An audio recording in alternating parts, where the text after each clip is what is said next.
Now, let me just stop. Before I go any further, I just need to stop and tell you that one of the main thrusts of the New World Order is to extirpate heresy. Rome never changes.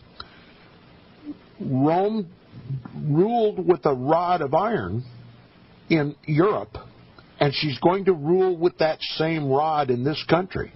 As soon as she reaches the ascendancy, as soon as she gets enough control, enough power, enough influence, all pretense of religious liberty are going to be thrown off. History is repeating itself. This is nothing new. And what we can see through history, we can boldly expect to take place right here in this country. She tells about the suppression of heresy, which became a lot more vigorous after 1233 A.D. She recounts the General Inquisition, which took place on Good Friday at Toulouse in 1235, with many confessions and many arrests. She acknowledges that at Moissac, there was an auto de fe, an act of faith, where 210 victims were executed. That is what Rome regards the extirpation of heretics, the extermination of heretics. An auto de fe.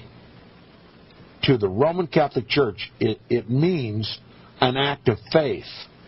In other words, it's a form of worship to God by which grace is infused into the person who commits this outrageous act of extirpation of heretics. Are you comprehending this? What power is going to motivate the kind of inquisition that we've seen throughout history to take place right here in this country? It's going to be faith-driven. It's going to be Roman Catholic-driven.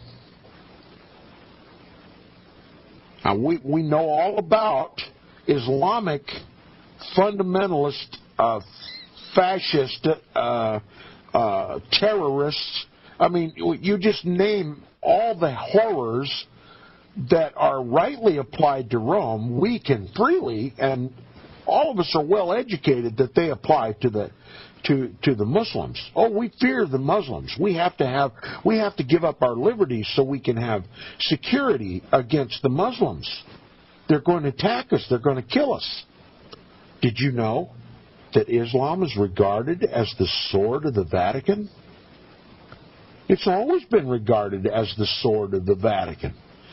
It was the Vatican that used the Muslims to take over Jerusalem and kill all the Christians in northern Africa.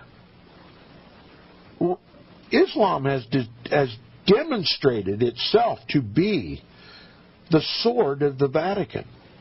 And when you see Muslim terror in this country, and you certainly will see Muslim terror in this country, because they're going to blame it on the Muslims, even if they have to recruit Muslims to take the fall for it. We're going to see it as Muslim terrorism in this country. But you better know that Rome is behind the destruction of this Protestant constitutional republic, and she'll use anybody at her disposal to do it. Remember, we were quick to judge the Muslims as having been the perpetrators of 9/11. And it motivated this whole country to go to war in the Middle East to extirpate the heretics of the Muslims, the Shia Muslims for the Vatican.